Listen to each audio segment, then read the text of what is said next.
যতদিন যাচ্ছে ততদিন যারা বলেছিল ক্যাম্পাসে নাকি তারা লেজুর ভিত্তিক ছাত্র রাজনীতি চায় না, তারা বলেছিল ছাত্র রাজনীতি চায় না, অনেক ক্যাম্পাসে তারা সে মত ক্রিয়েট করেছে।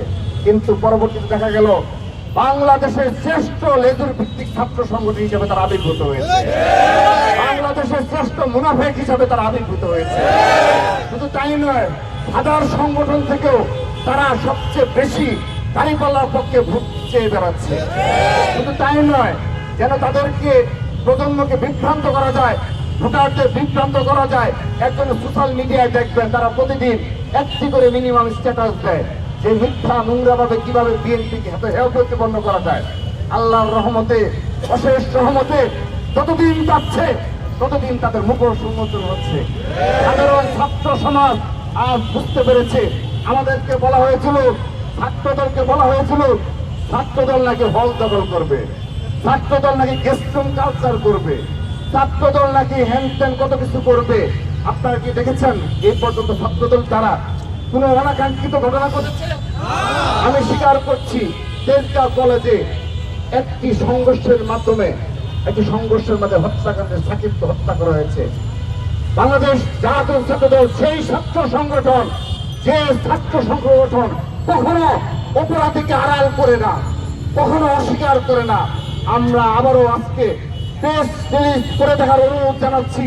ছাত্রদল কেন্দ্রীয় সংসদের প্রেস রিলিজ, আমরা প্রেস রিলিজের মাধ্যমে প্রশাসনকে অনুরোধ জানিয়েছি যে যারা এর সাথে জড়িত থাকুক আপনাদের ব্যবস্থা নিতে হবে। আপনারা ব্যবস্থা না নিলে আমরা আপনাদের বিরুদ্ধে আন্দোলন করব। শুধু তাই নয়, প্রশাসনের ওপেন সোশ্যাল মিডিয়া, আমরা ওপেন মিডিয়ার সামনে বলছি, আমরা নিজেরা প্রশাসনকে কল দিয়ে বলেছি যে আপনারা অপরাধীকে অবশ্যই গ্রেপ্তার করতে হবে।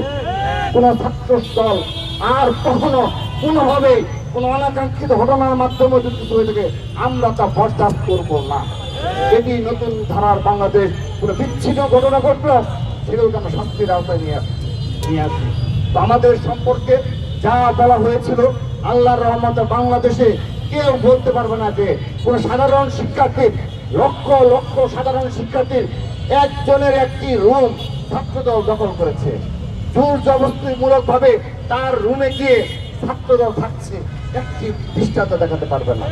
প্রিয় উপস্থিতি, এই ধারার ছাত্র রাজনীতির মাধ্যমে আমরা সকল প্রপাগান্ডা, আমরা সকল অপরাজনীতির জবাব দেব ইনশাআল্লাহ। সেই প্রত্যাশা রেখে আপনাদের সবাইকে ধন্যবাদ জানিয়ে এবং দীপুচন্দ্র দাস এবং আয়েশা আক্তারের সাথে এই খুনিদের যারা হত্যার সাথে জড়িত তাদের দৃষ্টান্তমূলক শাস্তির দাবি জানিয়ে আমি আমার বক্তব্য শেষ করছি।